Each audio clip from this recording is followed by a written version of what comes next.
일본 내부에서 아베 총리의 벚꽃 행사 의혹에 대한 내용이 점점 확대되고 있습니다. 이 의혹에 불을 지핀 야당 의원들은 60여 명이 모여 공동 대응본부까지 만들었다고 하는데요. 이들은 과거에 일본 총리가 체포된 로키드 사건 때보다 더 단합할 것이라고 밝혔습니다. 과연 어떤 상황인지 자세히 알아보겠습니다. 구독과 좋아요, 알림 설정 부탁드립니다.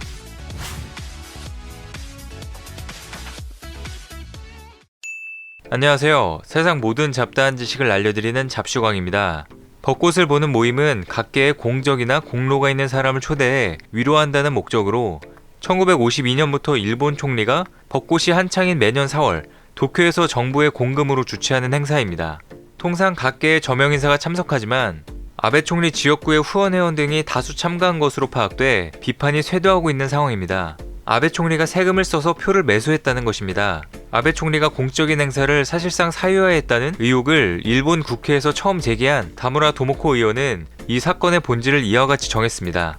연합뉴스의 인터뷰 내용에 따르면 26일 다무라 의원은 벚꽃을 보는 모임이 매년 TV 등에 보도되는 친숙한 행사라서 일본인이 이번 파문을 이해하기 쉽다며 총리가 세금을 써서 후원자가 먹고 마시게 하는 것은 이상하다는 분노가 확산하기 쉬운 주제라고 설명했습니다.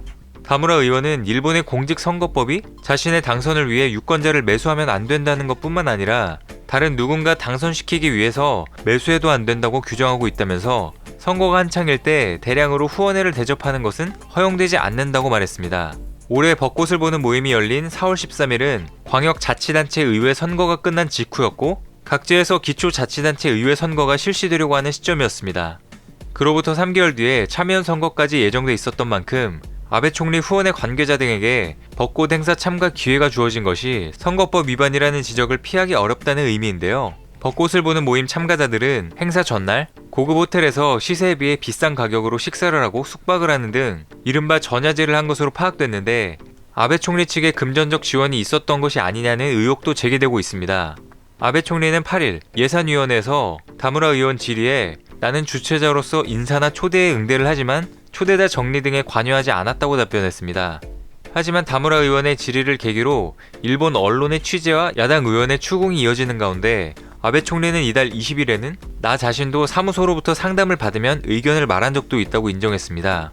다무라 의원은 아베 총리의 답변은 명백한 거짓말이라며 선거법 위반과 별개로 국회에서 허위 답변한 것도 크게 문제가 될 것이라고 주장했습니다.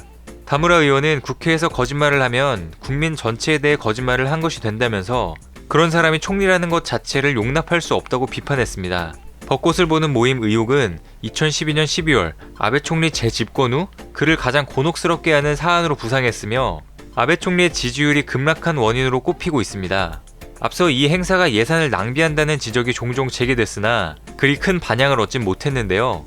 하지만 다무라 의원이 이달 8일 참여연 예산위원회에서 아베 총리의 후원자가 대거 참가했다고 의혹을 제기한 것을 계기로 전국의 핵심 이슈로 떠올랐습니다. 25일에는 야당 의원 67명이 참가하는 전례를 찾기 어려운 공동 대응본부가 발족한 것입니다. 다무라 의원은 사무국장 대리를 맡아 본부 내 8개 반의 조사 내용을 총괄적으로 살피고 이 가운데 핵심 이슈에 집중하기로 했습니다. 그는 과거에 총리가 체포되는 로키드 사건도 있었으나 그때도 야당이 단결해서 하는 것은 없었다며 그간 경험해보지 못한 것을 우리가 지금 하고 있다고 본부 구성에 의미를 부여했습니다.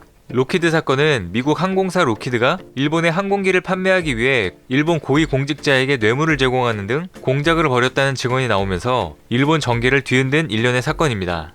다나카 가쿠에이 전 총리 등 거물급 정치인을 포함해 18명이 체포된 엄청난 사건이었는데요.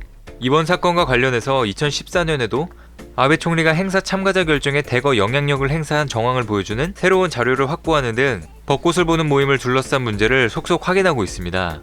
그리고 26일 벚꽃 모임의 반사회적 세력 구성원으로 보이는 사람의 사진이 트위터에 올라오면서 또 한 번 파문이 일고 있습니다.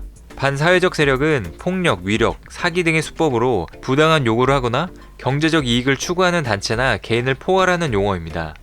일본 사회는 정부 지침이나 광역자치단체 등의 폭력 조직 배제 조례에 따라 반사회적 세력과의 관계 차단을 추구하고 있는데요. 세금을 쓰는 공적 행사에 반사회적 세력이 초청을 받았다는 것은 그 자체만으로도 큰 문제가 될 수 있습니다. 또한 다무라 의원은 올해 모임에 2,000명을 초대했다고 스가 관방장관이 설명했지만 2014년에 이미 3,400명을 불렀다는 작업 지시서를 입수했다며 행사 참가자 규모가 매년 증가한 점에 비춰보면 정부 해명이 거짓으로 드러난 가능성이 있다고 평가했습니다. 다무라 의원은 내각부가 초청 대상자 명부를 버렸다고 말하지만 행사 참가자 등 관련된 사람이 다수이기 때문에 아베 정권이 파문 확산을 억누르기 어려울 것이라고 전망했습니다. 야당의 공동대응본부는 임시국회에서 이러한 문제들을 철저히 추궁하겠다는 계획입니다. 그는 공동대응본부가 의혹을 더 파헤쳐 사실상의 유권자 매수라는 근거를 조금만 더 제기하면 정권이 토대부터 허물어질 것이라며 정권이 바뀐 다음에야 비로소 사학 스캔들 문제와 각해 학원 문제를 비롯해 아베 총리의 7년간의 진짜 죄를 밝힐 것이라고 말하면서 강력한 입장을 보여주고 있습니다. 앞으로 아베 정권이 어떤 식으로 이 상황을 해결할지 아니면 이 사건으로 정권 교체까지 이어질지 귀추가 주목되고 있습니다. 오늘 준비한 소식은 여기까지입니다. 이 영상이 도움이 되셨다면 구독과 좋아요 부탁드립니다. 감사합니다.